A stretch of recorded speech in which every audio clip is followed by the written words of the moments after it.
The Jolt.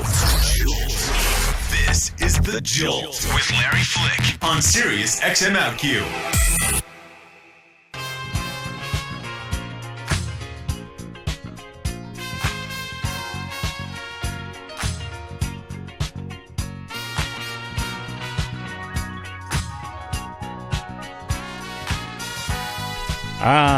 Good things come to those who wait. Jonathan Groff has entered the studio here on The Jolt. I'm Larry Flick. Hello. I'm Jonathan Groff. How about that? How about you being Jonathan Groff? You can see Jonathan every Sunday night on the second season of Looking on HBO.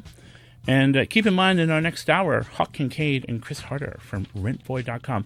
We were wondering, actually, Jonathan. Yes. Everybody has a name that they would use. What would your rent boy name be? Is this like the stripper name, or it's like the? It could be like the stripper name, but I think it's more kind of like, what vibe and persona would you be? Because we had someone in here earlier, and he was picking all these guys' all these names that were way taller than him. That's so interesting. I might keep it close to my own name. I might go, J Grow. J Grow? Yeah. That's some people call me because it's like J Groff, J-G-R-O. Yeah. So I think J See, Grow. but for rentboy.com, we would make all kinds of assumptions with J Grow. Exactly. See? Exactly. We could also call you the accordion. I love it. I love it. Yes. Yes. So congratulations on the second season of Looking. It is... I love this show. Oh, good. And I love what this show stands for. I know that you guys have taken a bit of a whack, particularly from queer folks who, I guess, feel like every gay show needs to be the gay version of the United Colors of Benetton or something. But I love this show because I know these guys. Oh, nice. Do you know what I mean? I've been a couple of these guys at different points in my life. And that's hard because real people aren't always very likable, are they? It's interesting you say that. We were at the boys were all at the casting director awards last night. Yeah. And somebody came up to me and said, "Oh my God, love Looking, watch the show every week, and I feel like your character, I am your character, and it's sort of me looking in a funhouse mirror where it's like different parts of myself blown up, and it kind of freaks me out when I watch the show." And I'd never heard that before, and I thought that was a really interesting take on it. Well, it's interesting because I'm 51, and I came out when I was 21. So I had my period of being Patrick. Yeah. And then I had my period of being Dom. Never had an Augustine period. Never did. I don't know why. It just never happened. Right. But my history is littered with all three of these guys. And that's so good to hear. With the newest guy. Yeah. Because I also am part of the quote bear subculture. Yeah. And to see that character pop up and he's paused and there are all these, it makes me nervous. It's so real. Wow. I've had some people say that too, that compliment is really amazing. Because as a gay man yourself, how old are you? Do you mind my asking? Of course, I'm 29. I'm going to be 30 in March. Okay, so you're a young fella. Yeah. Thank you. But did you ever how do you feel, or how have you felt in your younger years when you would see ABC 2020 on Gay Life in San Francisco, or Pride Month on PBS? How would you feel about those shows? Would you watch them?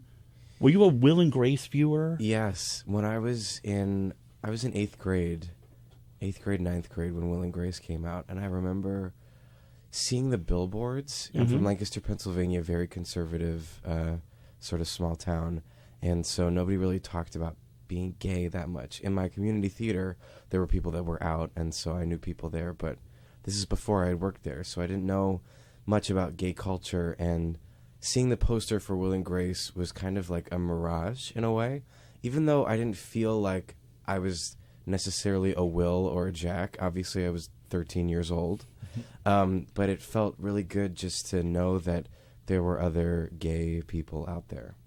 Did you feel like you wanted to see yourself on the screen as you got older? How important?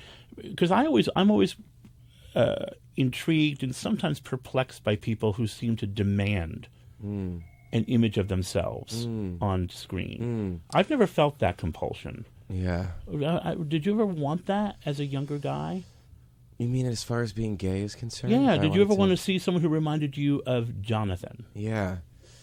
I guess it's funny. That's an interesting question because I feel like in a lot of ways, every time I see something that I connect to, I feel like I'm seeing me, whether or not it's actually me. Like I just saw the Julianne Moore film Still Alice, which is mostly women and Alec Baldwin, and I felt like I saw me in every one of those characters.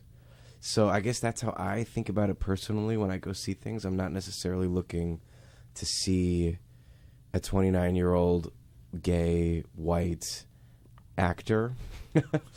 That would be boring to me. But I understand in looking, when you're doing a show that's primarily gay characters, there's so few gay shows on TV that there's a lot of expectation, and I totally understand. We had a guy in a Q&A last year who was a bear and stood up and said, how much he was enjoying the show, but then he got tearful. He got really emotional and said, I feel like I'm not seeing myself on the show. And I felt really moved by that because it was obviously a cry of someone who just never sees themselves captured. And so I feel like there is a need for that. And I feel like, hopefully with looking, obviously it's impossible to show every kind of gay person ever. And that's not what we're trying to do with the show. But the benefit of doing a gay television show specifically, as opposed to a film, is that if you get to go season after season after season, you get to show more and more and more of the gay community, as hopefully is true to the story and the characters as they grow and develop. But I do feel like it's a great opportunity for specifically a television show. It's a great way to spend time with these characters. And even in showing different types of gay people, but also in showing that gay people are multidimensional. So when you get to live with a character on a television show, it's like living with a character in a novel. You get to spend a lot of time with them and their thoughts, and you get to see them in many different scenarios and from many different angles.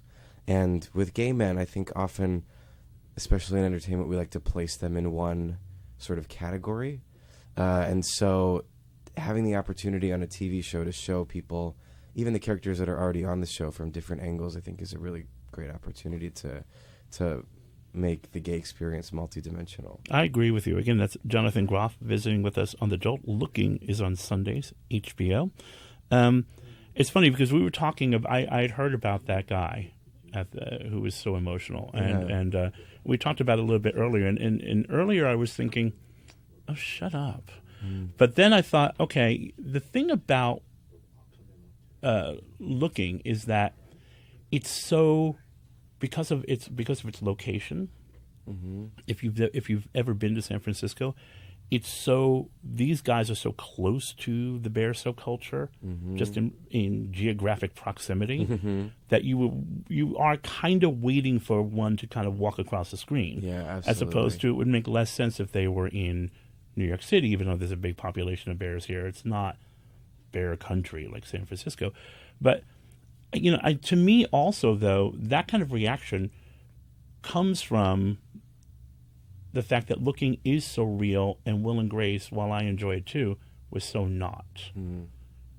Does that make sense? Yeah, I think that they were just doing a different. I think it's also one of the interesting things about the show is the form, like you said, the sort of like Andrew Haig, who's our main director and sort of our artistic point of view, is very exposing as an artist, and he's got a very realistic way of portraying things and capturing things.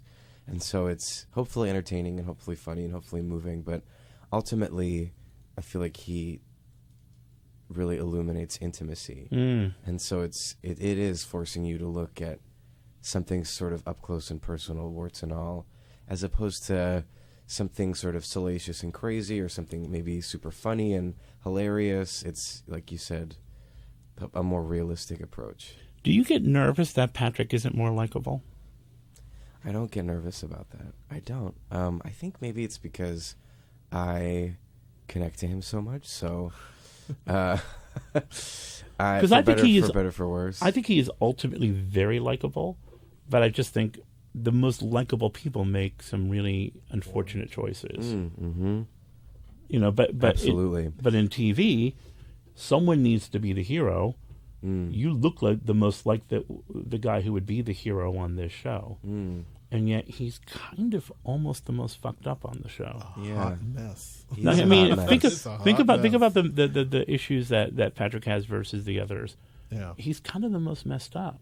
Yeah, and I love that one of the things that I love about him is that his fucked upness is masked by his sort of like good boy upbringing. And he seems like he would be like a sweet white boy, you know, sort of privileged, sweet white boy. And I think certainly the character of Richie really challenged him in a lot of ways and brought up like a little bit of racism in him and really challenged him because Richie was so open and so clear, and it sort of made Patrick kind of spin out of control a little bit. But I'm also the kind of person, me as a person, I love the comeback. I love that kind of, I love watching imperfect characters kind of struggle and find their ways through life because I relate to it so much and I find it personally engaging. So, and with Patrick, I just feel like, and I guess it's my job, thank God, because I'm playing him, but I get him, I understand him, and I don't see him as unlikable, but that could be because I'm playing him, so I like him very much. And in truth, I would have done it with Kevin too. How you doing? I mean, come on, right? Yeah. I mean, I would have. Richie was cute, but I kind of find Richie annoying.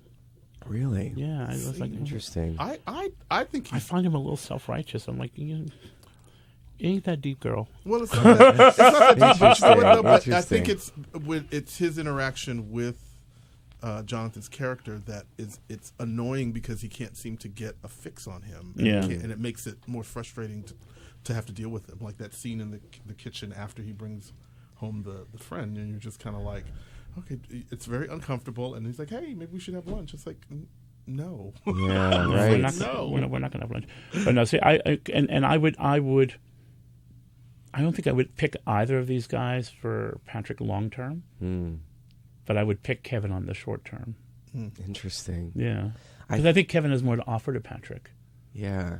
I don't mean just because of who he is in his status and stature, but I just think in terms of growth. Yeah, it's interesting. I love the triangle, if you can call it that, because I feel like both relationships, people like both of them and don't like both of them for different reasons. And right. I think sort of culturally they're so interesting because Raul is Mexican and Russell is British. Yeah. And even just that dynamic is so interesting. I was talking about this the other day with in regards to the relationship between Kevin and Patrick, where it's almost more mysterious because Kevin is British. Because as Americans, we have a tendency, I think, when we speak to each other to mirror each other. Like, this happened to me. Oh my God, I can't believe, we do a lot of mirroring in conversation as Americans. Yeah. And British people as a culture don't do that at all. And when I've spent time in London and when I've been there, I think, wow, everyone here hates me. No one here is mirroring back to me what they don't. It's like they don't get me. Well, and Kevin has that because it's Russell Tovey and because he has that sort of innate British thing.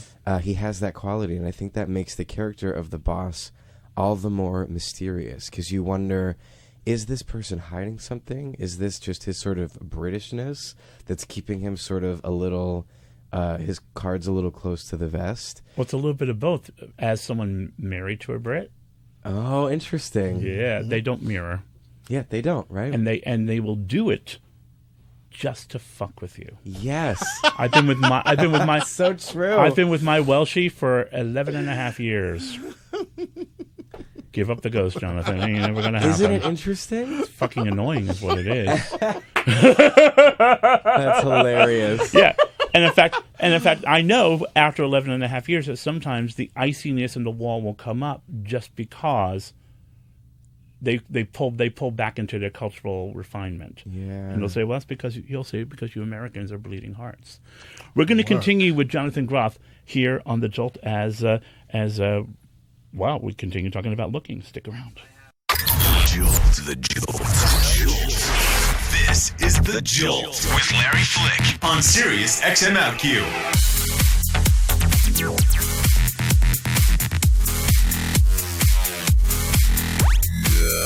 It's a minute past the hour. I'm Larry Flick, and you are tuned into The Jolt on Sirius XM OutQ. We are diving right back into our conversation with Jonathan Groff, who's visiting with us in studio. The boys from rentboy.com will be joining us in about 10 minutes, but we can't let Jonathan go. You, of course, know he is one of the stars of Looking on HBO Sunday nights. And second season, off and running, really, really good. How many episodes are you doing this season? Is it 8 again? 10. It's 10 this season, yeah. Very good. Very, very good. Do you feel like everyone's gotten over the desire for it to be the boy version of Sex and the City? I think so, yeah. We sort of felt that with doing the press for season 2, that question, because no one had seen it before as we were doing the press.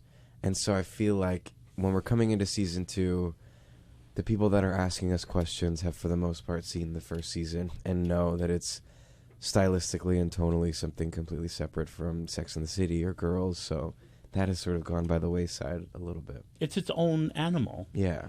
Was it hard to live through that when you were making the show? When you were making the first season, you knew what it was. We didn't know. Yeah. I remember when you came here to talk about it, I'd already seen half the season. Yeah. And I was hoping it wasn't going to be the boy Sex and the City. Right. Because I already think Sex and the City is really about gay men. Totally. But I sensed a tension about how people might be taking swings at this very unique creature that it was. Yeah. How did you get through that first shooting, that first season, knowing what was coming? Yeah, we never thought about it while we were making it, which is the thing about shooting is even this year, I thought maybe with all of this sort of buzz and talk and opinions about the show, it would be difficult maybe to go back to San Francisco and shoot a season 2 knowing all of the opinions about the show. In that when you do a theater piece and you get reviewed, you have to go do the show that night and not think about what the review said. So I was hoping that wouldn't be a problem, but concerned that it might be, and it wasn't. Because once we got there, enough time had passed, and we were in San Francisco and so in love with the scripts, and just sort of all of that kind of went away, which was such good news for us. So when we were shooting the first season, the point of view of the world never occurred to us at all. And then I have to say I really enjoy it. I really enjoy, because I don't think about it while we're making it. I feel like we're telling these personal stories that are in a lot of ways related to our real lives. It feels so satisfying to make the show. And then I love sort of being forced to articulate what we're trying to say to the world. I think it's kind of a gift that you get as artists that you don't get at a lot of other jobs. Like my brother, who's runs a company in Pennsylvania, doesn't have to often articulate why he's doing what he's doing, because I think it forces you to reevaluate everything, and it's kind of a fun exercise. Would Jonathan be friends with any of these guys? Yeah, definitely. Would he fit in? Would you fit in? God, it's so hard to say because I feel so close to it. All right, so let me rephrase it, because this is what I'm really getting at. Yeah. How fucked up are you compared to these guys? I think I am. Great question. I think I am equally as fucked up. Are you? Absolutely. That's very brave of you to admit. Absolutely. I feel like the older I get, the less I know. That's how I feel. I feel like when I was younger, I mean, I'm 29, but I feel like when you're in your early 20s and moving to New York, I had an idea about what relationships were. This is also why I relate to Patrick in some ways. I know some people see Patrick as naive, but one of the things I relate to him, in one of the ways I relate to him, is that I think when you're young and you're in your early 20s, you have an idea about what relationship is, about what career is, about what you want. Everything's black and white. And then I feel like this is something that Patrick's experiencing, and that he had this, when we meet him in the pilot, he's had this 6-month relationship, and now he's sort of dating and it's not going well, and he's realizing that he's not sure what he wants from a relationship. Should we get married because we can get married? Or was that the great thing about being gay, is that we didn't have to define our relationships by marriage? There's a lot of, I think, questions and sort of grayness that happens, at least for me, as I'm in my late 20s, early 30s. And I feel like I know less now than I did when I was in my early 20s, I think in a good way. Wait until you're older. It only gets worse, Jonathan. I hate to be the one to tell you. But so I'm curious to know also how playing someone who is so vividly real. I mean, these are very humanly drawn characters. How does this affect you and other jobs as an actor? Not so much in terms of getting them, because you're a famous guy and you're flexible and you could be cast in anything. But how does it affect the way you play other parts? Yeah, you have worked since you filmed this show, haven't you? Yes, yeah. I'm thinking, yes, he has. Have I? Yeah. Yes, you have. I'm an American Sniper. I right. did a scene in that, yeah. So how does playing Patrick change the way you work as an actor? It a lot, in a huge way. I think that one of the, and I'm sure as the years go by, and I do other things, I'll probably reflect on in other ways how this job has changed my life as an actor. But the first one that I'm experiencing now is that the way that Andrew Haig, our director, works is you show up and you can prepare your lines, but you can't prepare for what is going to happen when they say action. We sort of block it, but it's all about finding the truth of the moment and trying to find the most realistic thing. And there's a level of unpreparedness that happens with this show where you have to be awake to what's happening. And I feel like I'm going to take that to every job. As an actor, as a young actor, I was always very prepared. I knew my lines. I knew what I wanted to do with the acting. I knew how I wanted to be in a scene. And with this, he's really forced us to strip that all away and live and listen to each other as things are happening, which sounds like such a kindergarten acting lesson, but I have learned it in such a deeper way on this show. That sounds hard, actually. It is really hard. It sounds way more hard than putting on an army uniform and holding a gun. It sounds way harder because if you're not prepared as you to be exposed emotionally, then it fails. I feel like it's such a good lesson too for so many different aspects of life. Like even doing this interview, I didn't know what we were going to sound like. I had the questions and could prepare my answer. Yeah, I didn't have any questions either.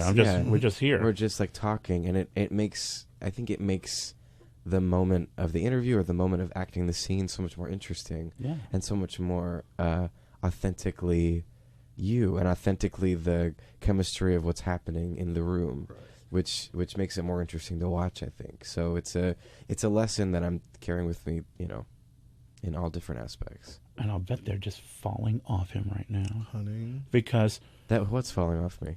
Men. Oh, listen to him. She's so shy. She's so glib. That. Because who doesn't? First of all, when someone is that exposed, they're 10 times more appealing. Mm-hmm. Think about like who you fancy in the world. It's when they're like, not necessarily bleeding, but honest, right? Right. And then if you're playing someone who looks like the the most beautiful cottage that just needs a new porch. Right? Patrick's a real fixer-upper. Yeah. Patrick is going to be is the a man in his 40s. Like, when I watch Patrick, I think he's going to be the ultimate winner. Wow, really? I do. That is so interesting. Because in his 20s, he reminds me, because I relate to some of what Patrick is. And in my 20s, I thought, you can't tell me nothing. And I got my nose swatted every time I turned around because I was bold. And Patrick was bold. Yeah. And just a series of fuck-ups. But he's smart.